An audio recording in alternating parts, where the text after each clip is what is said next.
দিদি ভাই, আমাকে মাছের লেজা দিও না, বড্ড কাঁটা, আমি খেতে পারবো না। শুনলেন তো মা আপনার ছোট বৌমার কথা, সে কিনা মাছের লেজা খেতে পারবেন না। তাহলে দুটো লেজা পড়ে আছে, কে খাবে শুনি? আমি পারবো না কিন্তু।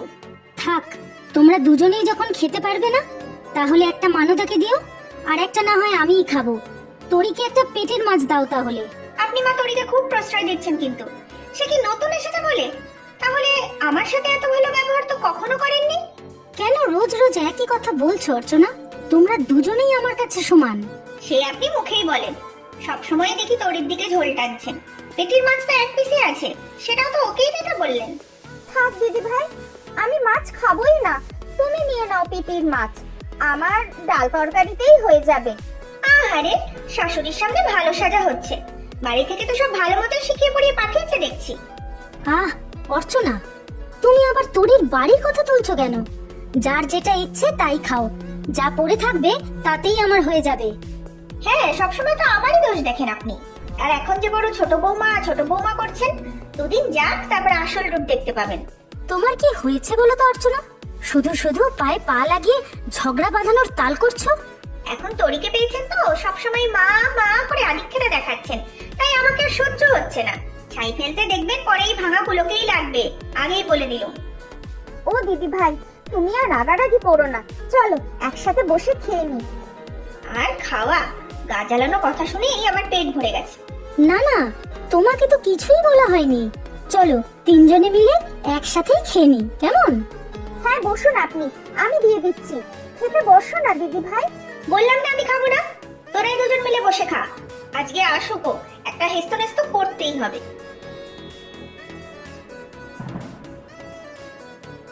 দেখলে দেখলে বড় বৌমার কাণ্ডটা? কথা নেই বার্তা নেই, দুম করে রেগে গেল। কি যে হয়েছে ওর! দাদা ভাইকে আবার কি বলবে কে জানে, আমার খুব ভয় হচ্ছে মা, আমার জন্যই সব ঝামেলা শুরু হয়েছে সংসারে। না না, তা কেন? তোমার আশাতে অর্চনা একটু টেনশনে আছে বুঝি। আগে এবারের এক চেটে আদর খেয়েছে ও। তাহলে মা, আপনি দিদি ভাইকেই একটু প্রাধান্য দেবেন।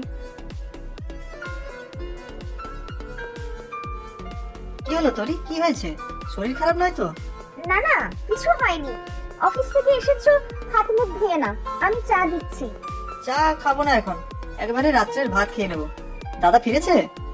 জানি না গো, রোজ তো তোমার আগেই চলে আসেন। বসার ঘরে বৌদিকেও দেখলাম না। রোজ তো এই সময় তোমরা তিনজন বসে টিভি দেখো। আমি আসার পর থেকেই তোমাদের সংসারে অশান্তি শুরু হয়েছে, তাই না গো? কি আবার কেমন কথা? অশান্তি হবে কেন? মা আর বৌদির সাথে কখনো ঝগড়াঝাটি আমি দেখি। আর তুমি করবে ঝগড়া? তাহলেই হয়েছে যে একটা মশা পর্যন্ত মারতে ভয় পায়। না গো, আজ দিদি ভাই বেশ রাগ করেছিল, সবই হয়তো আমারই দোষ। কেন, কি করেছিলে তুমি? ও কিছু না, থাক, তোমার আর শোনার দরকার নেই। রান্নাঘরের ঝগড়াঝাটি বাড়ির পুরুষ মানুষদের না জানাই ভালো। তা ঠিক, তোমাদের ব্যাপার তোমরাই সামলাও। আমাকে একবার আমাদের বাড়ি নিয়ে যাবে? বাবা মার কথা খুব মনে পড়ছে। বাড়ি যাবে? কিন্তু অফিসের ছুটি। আচ্ছা, কাল দেখছি, যদি দুদিনের ছুটি পাওয়া যায় তবে তোমাকে পৌঁছে দিয়ে আসবো। মা, একটা কথা বলার ছিল। এই শুনুন মা, আপনার আদরের ছোট বৌমা নিশ্চয়ই আমার নামে নালিশ করবে আপনাকে। কেন, কি হয়েছে? না না মা, আমি দিদি ভাইয়ের নামে নালিশ করব কেন? তাহলে বলো, কি বলবে? কদিন ধরে বাবা মায়ের কথা খুব মনে পড়ছে। আপনার ছেলে বলছিল অফিসে ছুটি পেলেই আমাকে পৌঁছে দিয়ে আসতে পারে। আপনি অনুমতি দিলে বাবার বাড়ি গিয়ে কটা দিন থেকে আসতাম। ও বাবা, আমার বাপের বাড়ি যাওয়ার তাল। শুনুন মা, আপনার এই ছোট বউ এর বাড়িতে মনই টেকে না, আর তা টিকবেই বা কেন? আমরা তো সব মন্দ মানুষ। এই অর্চনা, থামো তো এবার। কি হয়েছে তোরি? তোমার বাড়ির সবাই ভালো আছেন তো? হ্যাঁ মা, আমারই একটু ইচ্ছে করছিল, তাই। অবশ্য যদি আপনি না চান তবে আর যাব না। না না, আমার আপত্তি নেই। সদ্য এসেছো তো এই বাড়িতে, তাই নিজের বাড়ির কথা মনে পড়ছে। ছোট খোকা যখন পৌঁছে দিয়ে আসবে বলছে। তখন আপনার আপত্তি নেই, তাই তো? আমি ঠিক জানতাম। ছোট বৌমা বলে কথা, তার কথা কি আর অমান্য করা যায়? আর আমার সাথেই যত জুলুম করতেন। তা কেন হবে?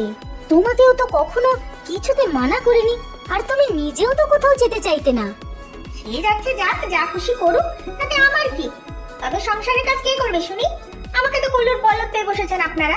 আমি এখানে খেটে মরবো আর সে সেখানে মজা করবে। তুমিও চলো না দিদি ভাই, আমার বাবার বাড়িতে তুমি কখনো তো থাকোনি 2-5 দিন, দেখবে সবাই কেমন খুশি হয় তোমাকে দেখে। তোরই তো ঠিকই বলেছে, তুমিও তো ওর সাথে গিয়ে 2 দিন ঘুরে আসতে পারো। না না, কোনো আত্মীয় স্বজনের বাড়িতে উঠে থাকা আমার পছন্দ নয়। আর ওর বাড়িতে তো আমি কোনোদিন যাবই না, মরে গেলেও নয়।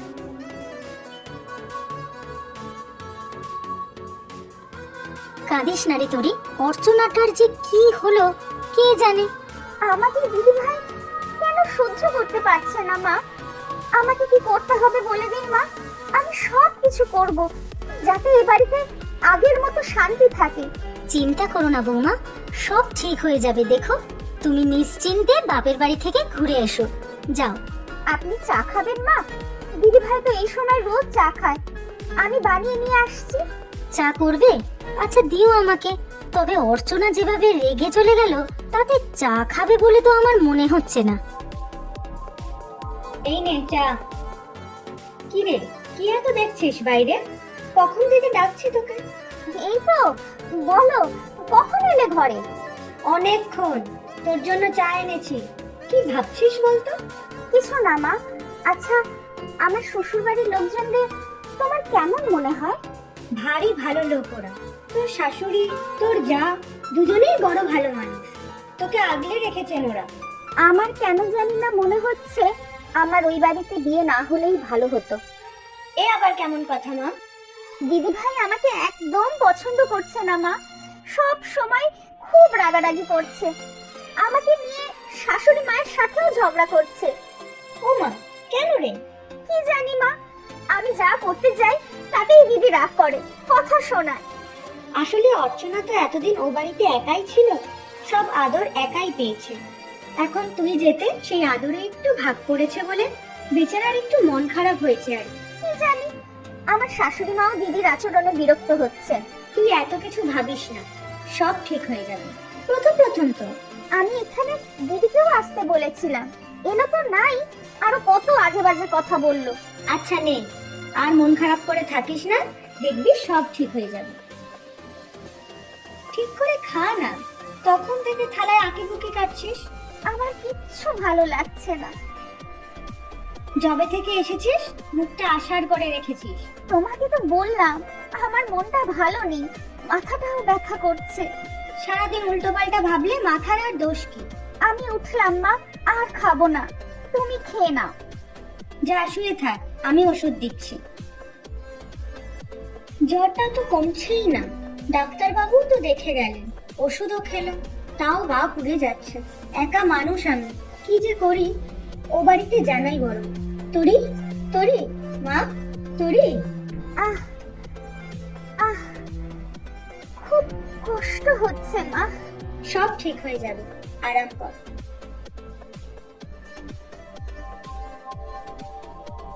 মা আসবো? হ্যাঁ অর্চনা, এসো এসো। একটা কথা বলবো। আবার কি হলো? এখন তো ছোট বৌমাও নেই, তাহলে এখানে আবার তোমার কি সমস্যা হলো? আমার খুব মন খারাপ করছে মা, তোরির জন্য খুব খারাপ লাগছে। কেন? আবার মন খারাপের কি হলো? তোরই থাকলেই তো তোমার যত অসুবিধা, কথায় কথায় রাগারাগি করো। আমার রাগটাই দেখলেন মা, ওকে কতটা ভালোবাসি সেটা তো দেখলেন না। সব দোষ তো আমার। আহা, আবার কান্নাকাটি কেন? আপনার বড় ছেলে এই এত চিংড়ি মাছ এনেছে, ছোট খেতে কত ভালোবাসতো, ওকে কেন আপনি বাপের বাড়ি যেতে দিলেন মা? সত্যি অর্চনা, তোমাকে বোঝা দেয়, তা তুমি ছোট বৌমার বাপের বাড়ি যাও না। আমি যাব? হ্যাঁ, তুমিই বরং ওকে আবার বাড়িতে নিয়ে এসো, কেমন? তাই যাই মা, আমার খুব মন খারাপ করছে ওর জন্য। আচ্ছা আচ্ছা, বড় খোকাকে বলবে কাল তোমাকে তোরির বাড়িতে দিয়ে আসতে। তুমি এসেছো অর্চনা, খুব ভালো হয়েছে। তোরির জ্বর কিছুতেই কমছে না, ডাক্তারবাবু দেখে গেছেন, তাও ওষুধে কাজ হলো না। আপনি আমাদের জানাননি কেন মাসিমা? জানাবো ভেবেছিলাম, তোরি কিছুতেই জানাতে দিল না। তোমরা নাকি খুব চিন্তা করবে।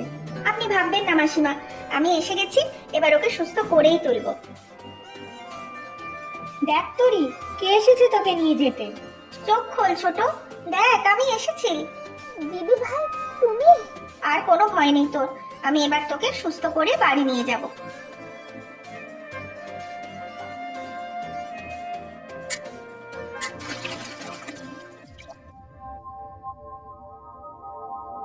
যা দুশ্চিন্তায় ফেলেছিলি তুই, কোনো ওষুধে কাজ দিচ্ছিল না। অর্চনা আসাতে যেন ম্যাজিকের মতো কাজ হলো। এই কদিন সারাদিন তোর সেবা করে গেছে মেয়েটা। কি যে বলেন মাসিমা, ও তো আমার ছোট বোন, বোনের জন্য এইটুকু করবো না? তুমি আমার উপর রাগ করে নেই তো দিদি ভাই? ধুর বোকামে, তোর কাছে তো আমার ক্ষমা চাওয়া উচিত। কত খারাপ ব্যবহার করেছি তোর সাথে, খালি ভয় হতো সবাই বুঝি তোকেই বেশি ভালোবাসে। তুই এই বাড়ি আসার পর বুঝলাম আমি ভুল ভেবেছিলাম। আসলে আমিও তো তোকে খুব ভালোবাসি রে। তোমাকেও আমি খুব ভালোবাসি দিদি ভাই। কাল কিন্তু তোকে নিয়ে বাড়ি যাব, বড় বড় গলদা চিংড়ির মালাইকারি খাওয়াবো। সত্যি দিদি ভাই? চিংড়ি মালাইকারি? উফ, কি ভালো